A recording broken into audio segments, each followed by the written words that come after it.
আমাদের ইশতেহারটি 10টি মূল বিষয়কে কেন্দ্র করে তৈরি করা হয়েছে।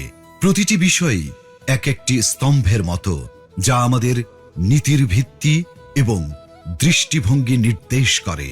আমরা যথাক্রমে রাষ্ট্রের সকল নাগরিকের সাথে সমস্বরে 5টি মৌলিক বিষয়ে হাঁ বলতে চাই, আর তা যথাক্রমে সততা, ঐক্য, ইনসাফ, দক্ষতা ও কর্মসংস্থান। যেভাবে কিছু বিষয়ে আমাদের অবস্থান স্পষ্টভাবে হাঁ এর পক্ষে, ঠিক তেমনি 5টি বিষয়ে আমাদের অবস্থান দ্ব্যর্থহীনভাবে না। আমরা শক্তভাবে না বলতে চাই দুর্নীতি, ফ্যাসিবাদ, আধিপত্যবাদ, বেকারত্ব ও চাঁদাবাজিকে। এই 10টি বিষয়ে আমাদের অবস্থান নির্ধারণ করে দেয় আমাদের দৃষ্টিভঙ্গি।